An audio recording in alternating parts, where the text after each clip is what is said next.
I say this in dentistry, and I've coached this for years. The secret to this business is doing a lot of little things great consistently.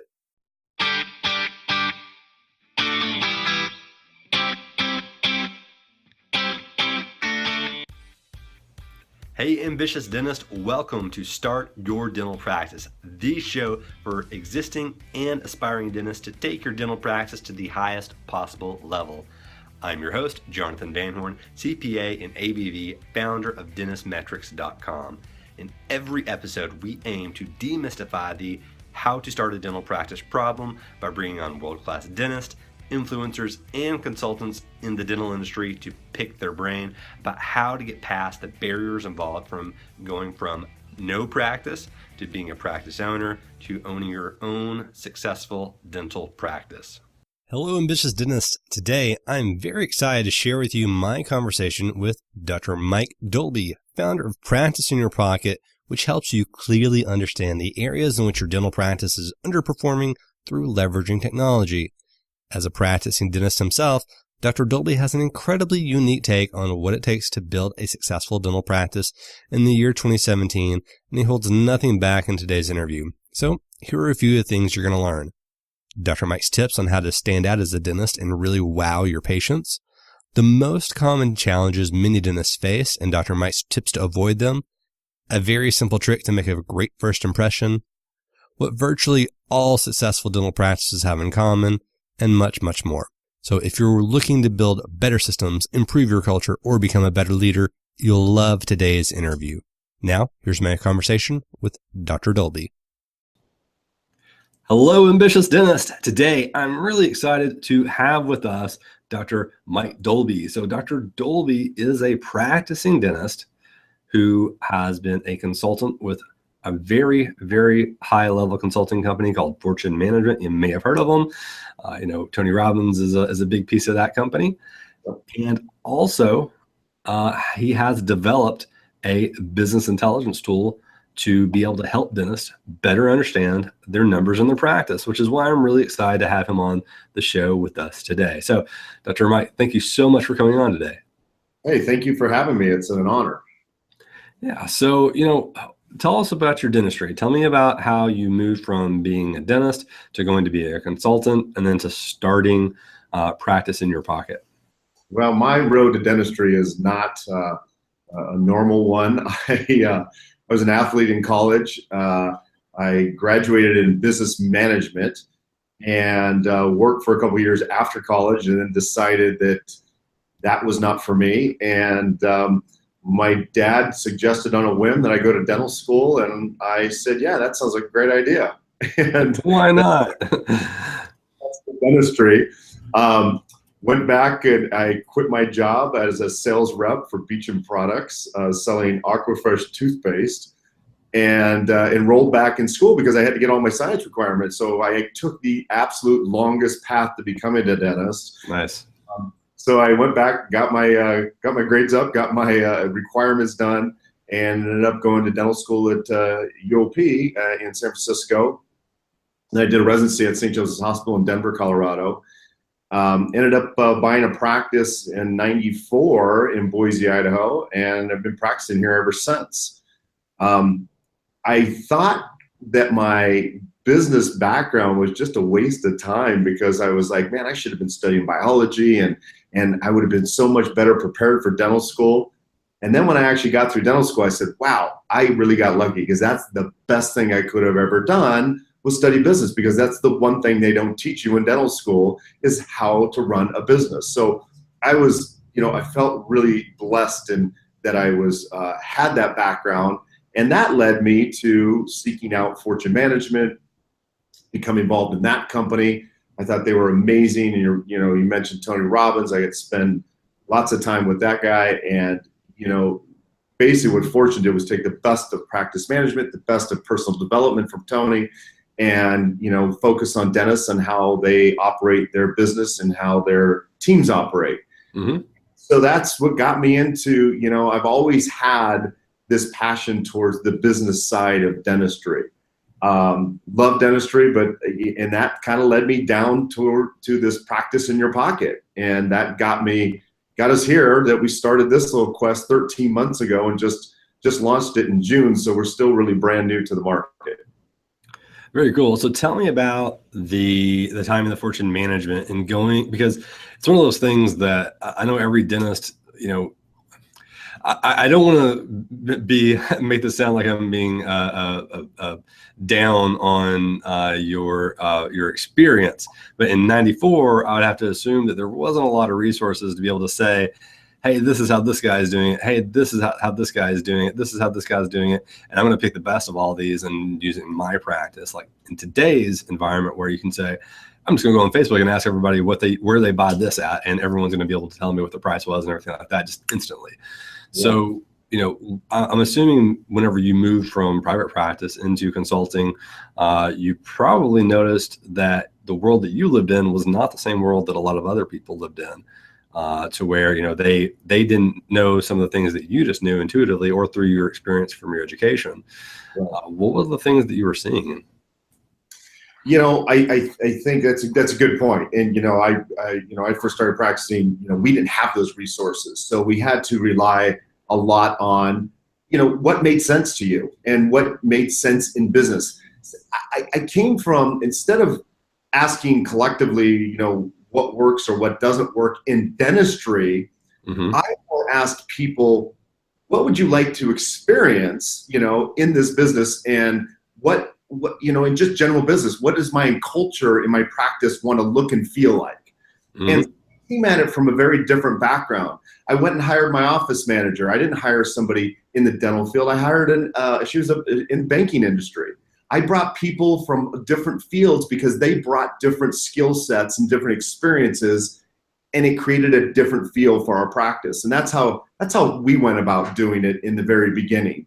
And then obviously working with Fortune really helped because it gave me a chance to be in hundreds of offices and coaching individual practices and seeing, some very common patterns to the things that dentists were challenged with.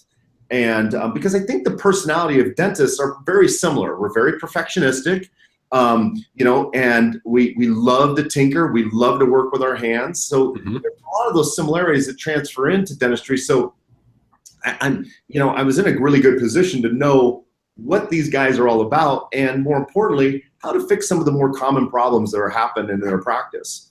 So what were some of the more common problems that you were seeing?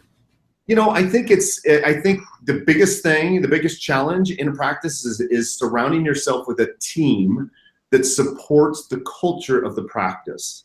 And the dentist needs to set that tone and create the culture they want.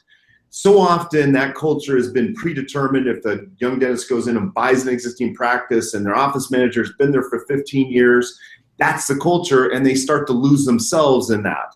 And encourage them to, you're going to be in this profession a long time. You have to treat your patients, operate the kind of dentistry you want to do that's comfortable for you. And it was always my belief that I wanted to surround myself with the best people. And that doesn't mean just because I inherited them, I have to keep them. I wanted to bring the best people around me. And that's kind of what I've done in my personal practice and continue to do today. And that's what I've coached and encouraged other dentists to do. I'm very quick to admit the reason my CPA firm has done so well is because I have just really, really great employees. And, it's somewhat of a cliche saying that you are only as strong as your weakest link. But in small service-based teams, it's so important to realize that analogy is 100% spot on. Because if you have any type of bottlenecks in there, whether it be through, from personality or training or just, being able to get the job done, it affects everybody.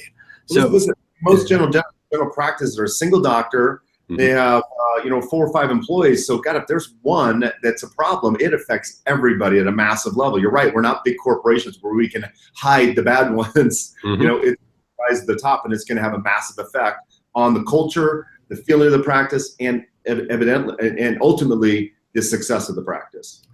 So let's touch on that on that introducing culture to a practice that probably has been somewhat devoid of culture, or the culture was, we're going to come here, we're going to treat patients, and then we're going to go home and not think about anything else. And we're not going to worry about building the business or being more profitable or being more efficient or being more effective.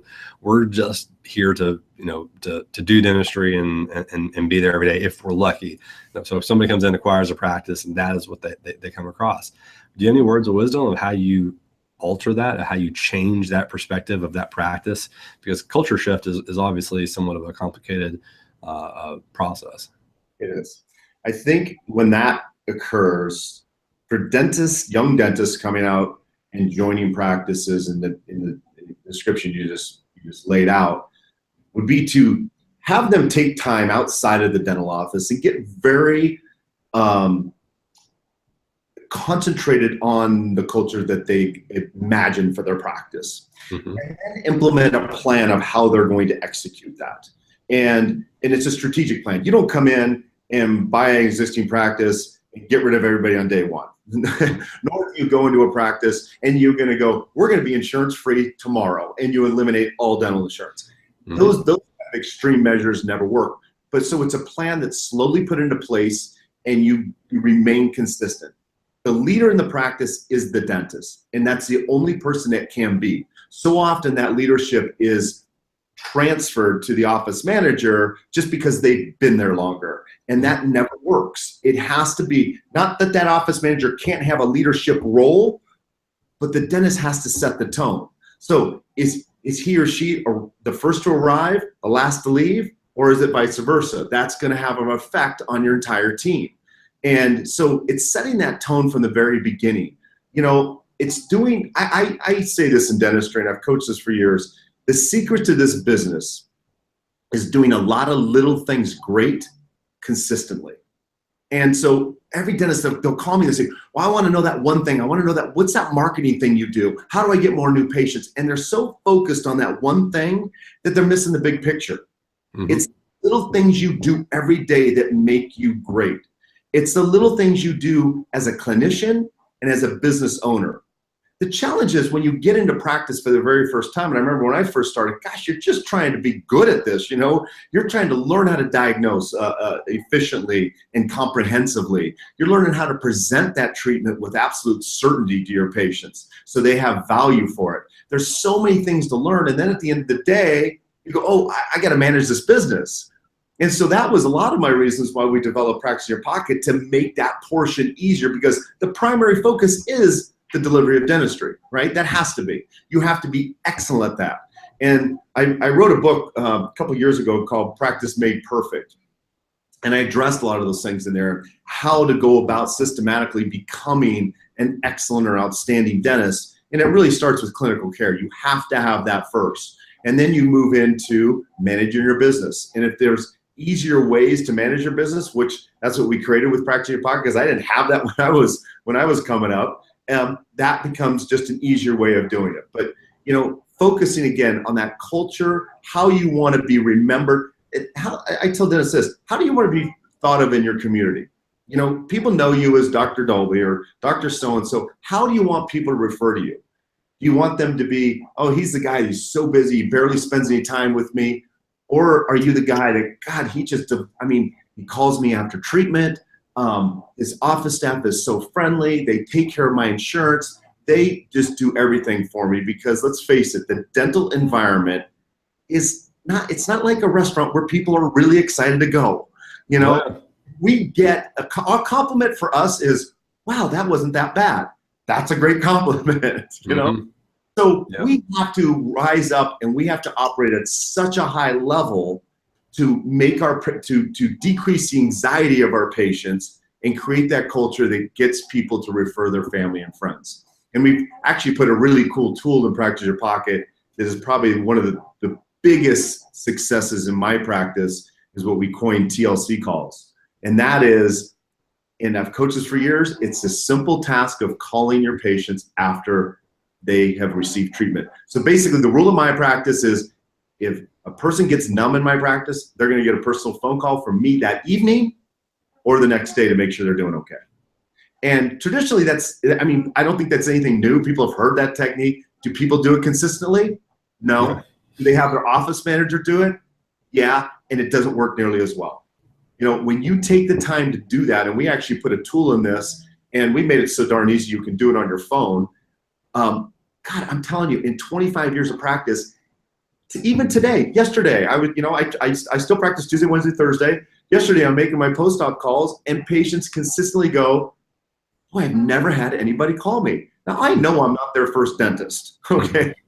So it's one of the best things you can do for your practice. And that gets back to those little things, because in the big picture, it doesn't seem like very much, but that makes a big impact. You do that, you treat your team well, you choose the right team, you create a good culture, you start doing all those things, and pretty soon you've got an outstanding practice.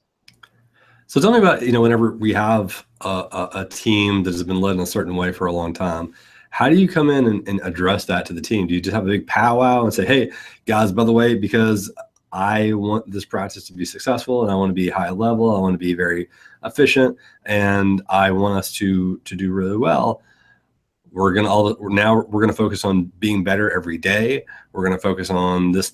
What is a way for you to be able to effectively break it to your team that, hey, status quo is changing and you got to either get on the bus or get off?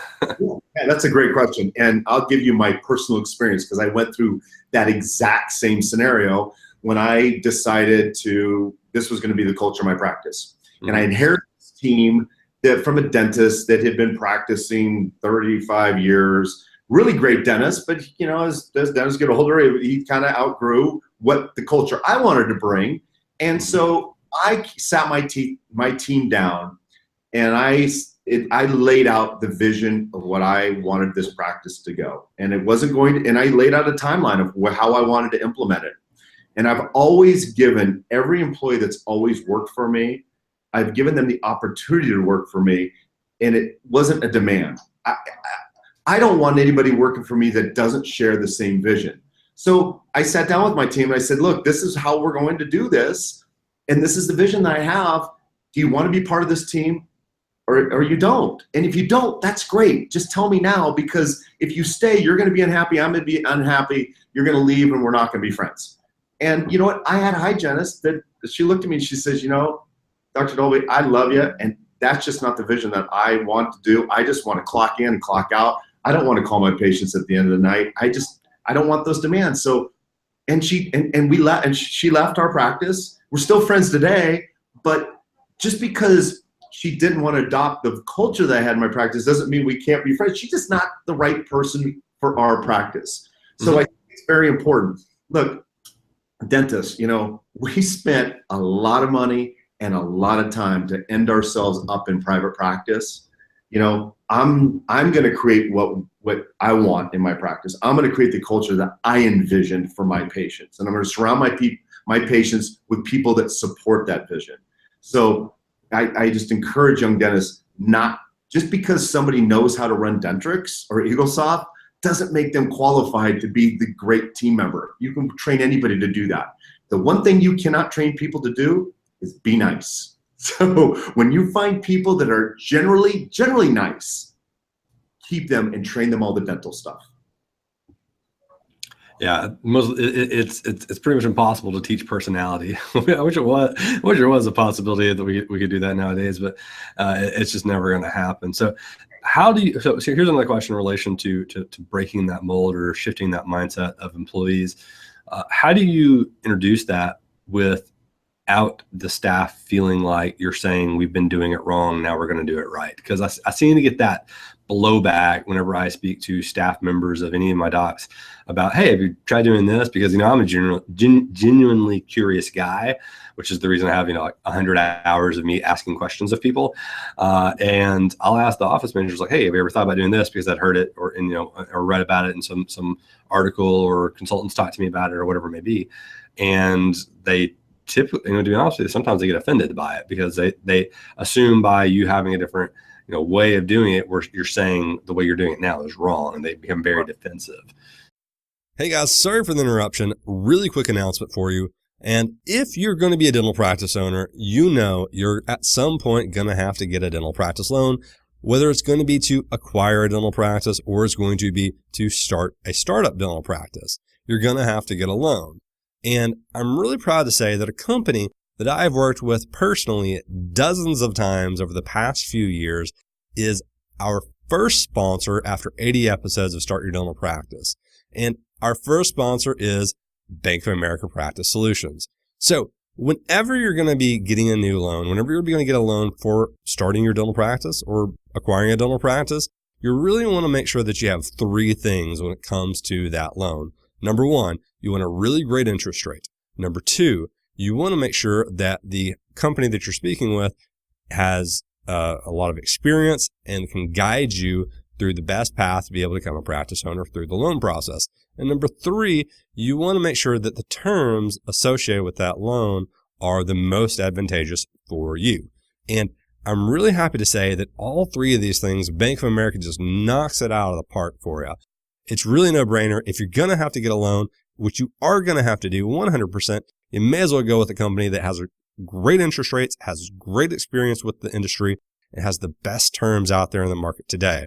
So if you're currently in the process of shopping loans, 100% give Bank of America Practice Solutions a try. And if you would mention that you came through the SYDP community, it would help out the podcast a lot and also allow us to give back to our very gracious sponsors. Again, this is an advertisement, a paid advertisement. If you go to them, I will, have more advertising revenue come to me. So if you enjoy the podcast, I would appreciate you helping out our sponsors. And if you are interested in that loan process, just text the word bank loan, one word, BANKLOAN, to 33444. Again, that's bank loan to 33444, and we will reach out to you. Thanks, guys. So Right. how do you address that kind of a blowback? It's natural for people to hang on to what we're doing. What they're doing has been right. And if I change, that means I was doing it wrong. And that's going to, press on my ego. And I'm not going to let that happen. So I'm going to defend however I was doing it before. I think you ask the question and how you bring it up. Like I said, I gave the example of, a dentist going to a seminar and coming back after the weekend on Monday going, hey, guess what, guys, we're getting rid of insurance. Those bold moves are too fast. So I think the best way that's why I said in the beginning, design and really map out the culture you want for a practice and then put a timeline of how you're going to implement it. So when you go to your office manager, say, you know what, instead of mailing our claims, we're going to start to do e-claims. How do you feel about that? And bring them into the conversation and make them part of the solution. It's how you ask versus telling. So I would sit my office manager down or my patient care coordinator and say, hey, you know what? I came around with this really cool idea about, saying electronic claims. How do you feel about that? And get them into the conversation. And if they can adopt, that's again, adopting the culture, adopting new strategies for the practice. Don't you think this might serve our patients better? And let them, get their feedback and make them part of the solution instead of being the dictator and saying, this is how we're going to do it. And I think you'll find more success, or young dentists will find more success in getting their team to surround around the ideas and the vision they have for the practice. So as far as, you've talked about culture, you've talked about setting a strategic plan. How do the numbers in the practice go along with this? Numbers are incredibly important. Again, as we spoke off camera in the beginning, one of the reasons I designed this was because on average, dentists just don't run reports. They don't know. It was commonplace in my coaching experience and still is today. I'll ask dentists, so what did you produce last year? And they'll go, I don't know, about as much as I did the year before. And that is no way to run a business. I looked at the day sheet today. And I was like, okay. Yeah, my office manager puts my day sheet and I never really look at it because I just don't understand. And I get it. We're science majors, we're dentists. We're just not used to seeing that stuff, and what we don't know, we tend to walk away from. But I'm telling you, there's something very common with the most successful practices. I'm going to say any practice that's generating over $1 million a year in gross revenue and has, under 60% in overhead, they're doing really well. And what do they have in common? They know their numbers. And guess what? Their team knows their numbers also. Now, I'm not talking about personal salaries. I'm talking about everybody on my team knows what we produced last month, knows what we produced last year. They know how we're pacing to goal. They know what the goal is. And so when you bring everybody on your team collectively to adopt and support the goals of the practice, you're more likely going to hit those goals. It's so frustrating when I hear dentists go, well, I don't want to share how much we produce because then they'll think I'm making that much. Mm-hmm. I just want you to know, Dennis, they already think you're making more than you do. And that's just a fact. So when I bring my team in, and I'll even share expenses, I'll share team expenses as a whole, nobody individually, Sure. but I'll share what it takes so they can understand that it's very expensive. I mean, look at any dental procedure we do and look at all the stuff that it takes to do the simplest procedure. There's a cost to that, and it's expensive. So when I was working with Fortune Management, as I was talking about earlier, we used to take the data out of the practice management software and extract all the stuff that was really important to us, because the problem with the reports that are ran off those software databases is there's too much stuff you don't need, so it gets confusing. So I, my office manager, and it'd take a couple hours to extract that data manually, type it into a glorified Excel spreadsheet, and bam, then we'd have it, and we can have that for our team meetings, and everybody would understand where we were with production, collections, new patients, doctor production, hygiene production, production per hour, all these different stats we wanted to know that we knew were important to track the financial health and success of our practice. Often dentists and their teams associate money with, well, I can't be a good dentist if I'm just focused on money. Mm-hmm. And I disclaim that tremendously, because it's my philosophy at this. If we are generating, and now I'm not talking about overdiagnosing, I'm talking about being a very ethical dentist, diagnosing exactly like you would for your family members. If you're reaching high production numbers and high collection numbers, you're simply bringing more value to your patient base. Right now, we have a culture that is underdiagnosing massively. And that's fear. I call it confrontational tolerance. We're just the fear of telling somebody, hey, you need a crown. You need 4 quadrants of root planing. And the fear of being rejected, we kind of back off and we go, maybe you just need the 1 crown. I'll tell them that. Maybe they can handle that. And it's so absurd, because if a patient heard that, they go, well, why didn't you tell me all of them? That I needed 7 crowns when you told me I needed 1. And if you went to that patient, you said, well, I was afraid you were going to get mad. They're like, well, of course I don't want to have it done, but I want to know at least to have the opportunity to have it, to make that choice for myself. Yeah, I hear a lot of people that are afraid that the patient's gonna all of a sudden think, oh, the old doctor didn't say that, so this person's obviously overdiagnosing or wrong, and then they're gonna get a second opinion, and that person's gonna have the same mindset of what we just talked about, of being afraid to say there. Right for that, Jonathan. So all young dentists out there, if you've taken over a practice or you want to start to get your patient on your side, it's very simple. Start your exams where you're in front of your patient. Don't sit behind your patient and talk to your hygienist behind them and make them not even part of it. I always call it the triangle. You get yourself out in front of them. When you introduce yourself and you go and before you start your exam, you say, if you were in my chair, Jonathan, I'd say, Jonathan, this is how, tell your patient how you diagnose. Tell them how you go about doing this. I would say, Jonathan, this is how I diagnose. And this is how I want to, diagnose your mouth. Is it okay if I lean you back and tell you everything that I see that is wrong or potentially could go wrong? Now, in 25 years, I've never had anybody go, why don't you just diagnose the stuff that's really bad, the stuff you think I can handle, and just leave the rest out? No, every time they say, absolutely. So what happens in that situation is you get your patients now on your side. No more are they thinking, oh, he's got to just make a boat payment or his car payment. They're thinking, hey, he's in my best interest. He is the liaison for me. He is my true doctor. And so I use that verbiage when I lay a patient back. Now I have free reign. Now I can say exactly what is there. I can diagnose comprehensively. And I have just made it, and I encourage dentists to do this, start early, make it the culture in your practice to diagnose everything. Everything. Give that patient the opportunity to say yes. Because I come from this standpoint, Jonathan. I don't really care if you do it. I don't. But what I do care about is if you call me on a weekend and you have a toothache, I want to be able to go back to my chart and go, yep, I diagnosed that 3 years ago and you chose not to do it. Now I'm a hero. If I didn't do that, that patient goes, I come every 6 months. How come he didn't notice this? Mm-hmm. I'm getting. So when you set yourself up, you're setting yourself up for success. But how you do it in the beginning, ask permission. When you get permission, it's easy from then on. You don't feel like a used car salesman.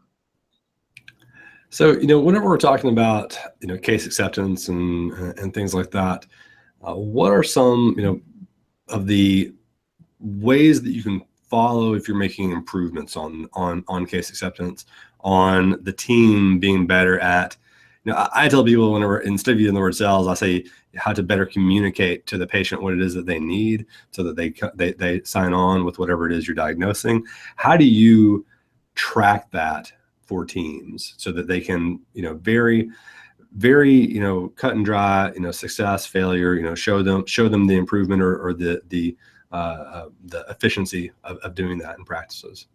Well, there's one thing that's very clear. Patients will buy and people will buy anything they associate value to. Okay, you know this as well as I do. We're $1.3 trillion in credit card debt. People will buy anything, but they have that value. The challenge is in dentistry, it's out of sight, out of mind. Okay, and so when you do an exam and you're trying to create value for a crown on the back second molar, it's really hard to just do that through words.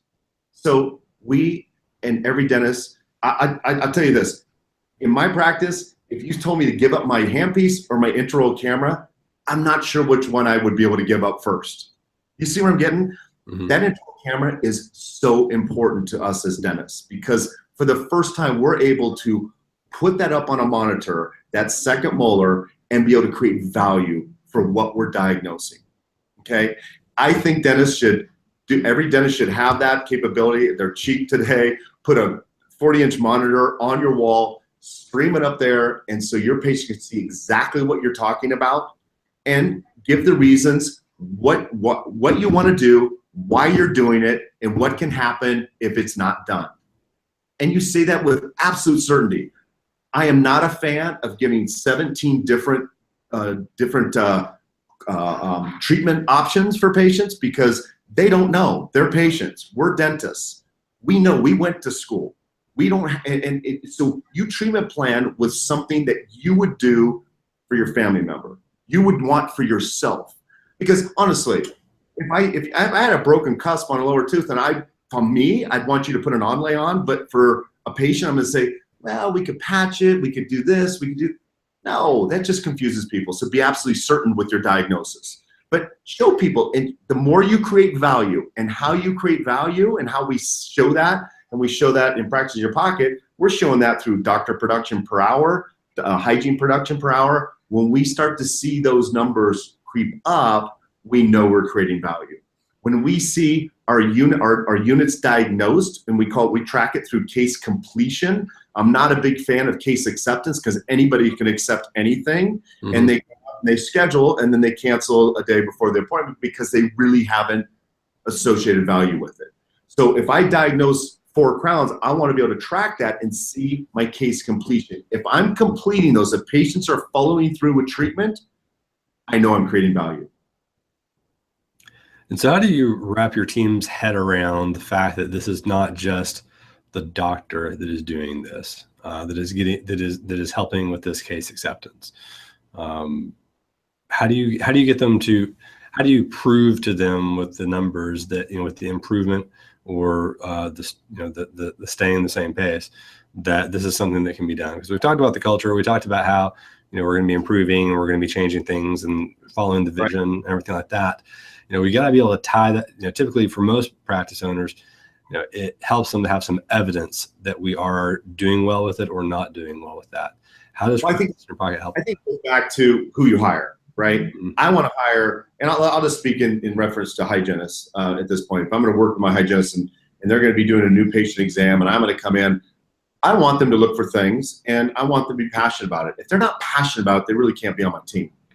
So if the culture is the patient is first and they're their health is our grade, the healthier we can make them is the higher our grade is, then we're going to follow that thought process. And so getting people on board, and again, it goes back to the dentist setting the tone. If I start patching crowns that obviously need to be done, or if I come in and my hygienist goes, God, I just died, I did here are my pocket depths. I've got 6, 7, 8 millimeter pockets. We've talked about 4 causes of root planing. And because it's a buddy of mine in the chair, and I totally discount her and say, oh, you know what, Bill, it'll be okay. Let's just watch it. I've destroyed everything in that practice. I've destroyed that. I destroyed my hygienist. She'll never diagnose again. But if I'm supporting her, she will continue to operate at the level that the dentist operates. So when a dentist looks and goes, you know what patching crowns do? We just buy time and we wait for a root canal. And then we do a new crown anyways. My goal is, let's just do the new crown and avoid the root canal. When they see me acting like that, they will follow suit. Yeah, let's avoid that painful root canal. Yeah. So tell us how practice in your pocket helps being a practice owner. Well, so as I explained in the beginning, numbers are the lifeblood of your practice. You have to know them. We don't have to be. There is an accounting saying about numbers, and there's going to be a bunch of people saying this is a dad joke or a CPA joke, but it's numbers are your friends because you can count on them. So go ahead. Yeah. But what I'm saying, we don't have to be CPAs. We need people like you guys. We do. We need that kind of in-depth reporting, obviously. But for the day-to-day operations of my business and bringing my team around the goals of the practice, I need to put those numbers out in front of everybody, and they need to be accessible. And in the past, they just haven't been. So when I was working with Fortune and we were manually extracting this data, and I'm thinking, I'm paying my office manager 2 hours to take data that's already in my Dentrix software, and just so we can understand it, we decided to do something about it. And that's how we came up with Practice Your Pocket. And so what it does is it automatically syncs with your Dentrix software, and it's going to repopulate the important data that you need to see. More importantly, eliminating some of the data you don't need to see, and really putting it in front of you and your team. So production today, month to date, year to date, collections, the doctor's production, the hygiene's production, what everybody is doing, and everybody's accountable on your team. It even syncs so you can see your overhead. It just brings everybody on the same page. So what I have in my office is I have a big monitor in our staff lounge, and my dashboard starts at a 0 for that day, and we can see things tick up as production is being posted in Dentrix. And so every 5 minutes, everybody's just on page. It's just keeping everybody on the same page, so they're collectively supporting the goals of the practice. We made this as a mobile app to begin with, and then designed it for the desktop. So really, it's a mobile app. And what I love about it is using that TLC calls like I talked about. I do that on my way home, so I never miss that opportunity to connect with my patients. So all your patients are going to populate. You go on. I have Touch ID on my phone. I click on the app. I can click on TLC calls. It shows all my patients. I can just do one click. I click their cell. I can make the call. Even if I get a voicemail, it's still okay. I made that call. And honestly, I don't do any marketing in my practice. That is my marketing, because that gets people talking about you. Because I guarantee you, dentists out there, please do this. Even if you don't use PYP and use Practice in Your Pocket, just make it a habit and a culture of your practice to call your patients after they've gotten numb. And it's been the thing in dentistry. Well, I only do it if it's something really difficult. Hey, this is a news flash. If you get somebody numb, it was difficult for them. Okay? So I don't care that it was a buccal pit. In fact, those are the best calls to make, because you already know they're doing okay. But the secret is making those calls. So we automated this process of reporting in numbers so that it could be right in front of you. So you can spend your time doing clinical dentistry, and we have a morning meetings tab. In your morning meeting, you can see everything you did the day before, your production, collections, new patients, all those stats are right there for you. So your team knows how you did, Then you look at your appointment sheet for the day, strategize on how you're going to attack this day, go out and make the best day possible. At the end of the day, you can follow up, and maybe on your drive home, you can look and see what we produced. Did we make our goal today? We have notifications that will automatically hit your phone when you have TLC calls. So it's just a way for you to passively manage the business side of your practice. I love it. I love it. And even the the ability to group the phone calls to where it's just a process that you do every day.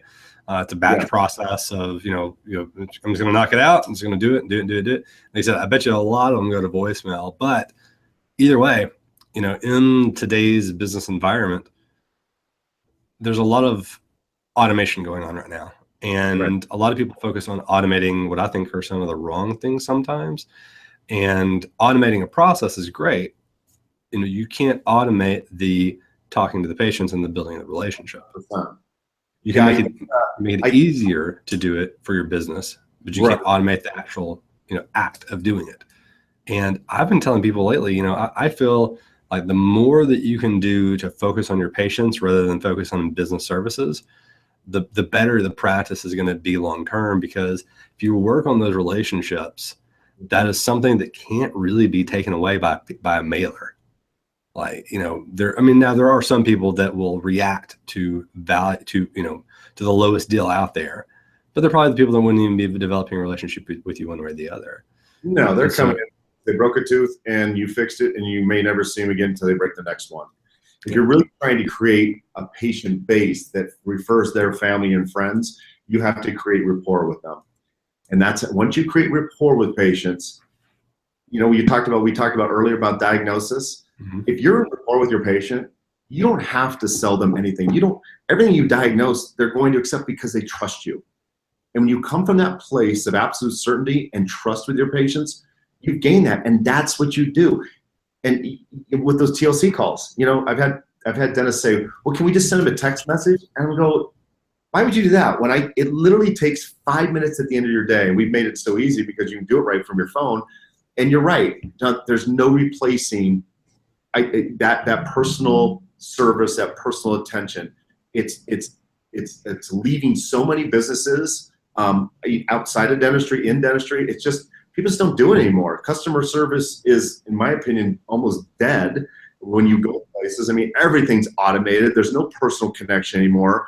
So the fact that you would take the time and do this will set your practice so far ahead. It's better than any $10,000 billboard you could put up, any flyers you could put up. It's just taking that time, and it's super.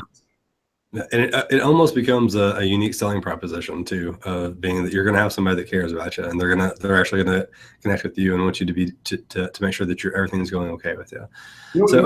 What's very interesting is I always I don't get emergency calls. I just don't get. I probably get 4 or 5 a year, and I practice 3 days a week. I practice 3 12-hour days. I condense my time so I can have time to do this.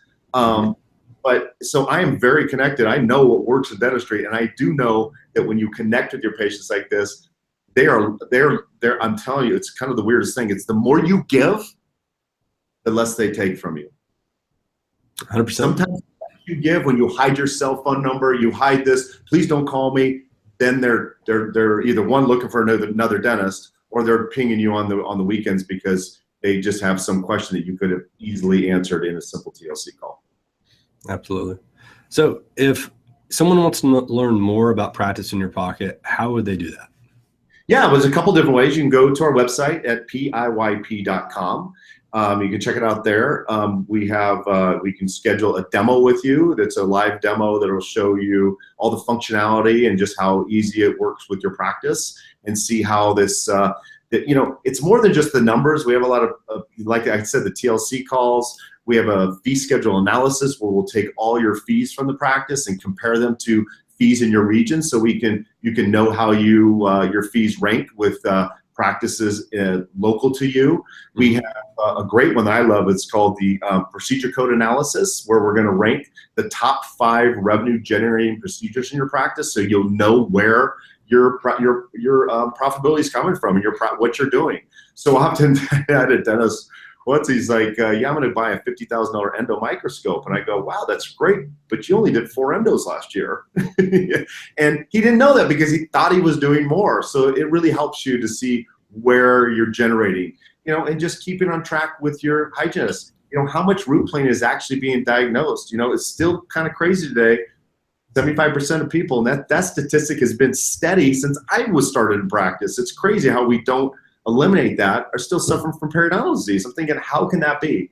It's only because it's not being diagnosed and treated. Yeah. So when it's done, then you can easily see that and attack that. Yeah, we see that on average practices that aren't really, that don't have an active perio program, maybe 2 to 4% of patients are on some type of perio treatment plan, if even that. So it's because a lot of hygienists don't like doing it, and a lot of doctors don't know how to properly communicate, I would say. That's kind of an actual word. Hygienists don't like doing perio. I'm like, well, why are you a hygienist? Because that's what you do. It's like a dentist who doesn't like doing fillings. It's like, what do you mean? Or CPA didn't like tax planning or something like that. So I gotcha. So you've been very helpful today. You've given a lot of really, really good insight from your time from being a practicing dentist, business owner, consultant, as well as now a software entrepreneur. So is there anything else that we didn't cover today that you think would be valuable for the listeners out there? Any other pearls of wisdom before we go? I just think that today in this market, and you and I, Jonathan, talked about this earlier, when I first started practicing, I never heard of a dentist going out of business. It just didn't exist. Even the bad ones who ran their practice bad, maybe they weren't even good clinicians, but they still remained in practice. Today, we know that landscape's massively different. I'm fully sympathetic with young dentists that are spending $300,000-$400,000 to get through dental school. They've got undergraduate debt. They go out and they finance a practice. They could be $1 million in debt before they even saw their first patient. And for them not to reap all the rewards this great profession has would just be an absolute crime. And that's one of the reasons why I developed this product, because this will help dentists manage their business better and stay afloat and not get themselves in financial difficulty. And it's so easy to set things up right from the very beginning versus trying to patch things as they're broken. So this is my quest in my attempt to help dentists. I would encourage anybody listening to this podcast, if you want to get in touch with me, you can go to pyp.com. You can go to Dr. Dolby at pyp.com and email me any questions you have on practice management. I'm happy to help you with that. I wrote a book called Practice Made Perfect. I'd be happy to give that to your listeners. I've got a Kindle version. I'll give them to them free. I just want to get the information in front of these guys, because I know we're dealing with biology majors and science majors, man. We're going to give them the tools that they need to be successful in private practice. Love it. Well, guys, Dr. Dolby has been very gracious with his time. As I say many times on the podcast, time's the one thing none of us are ever going to get back. So we appreciate him giving some of his valuable time to us today. So if you would reach out to him, say thank you, make a connection. That'd be a very big favor to me. Dr. Dolby, again, thank you for coming on, and listeners out there, we'll see you next time. Thank you.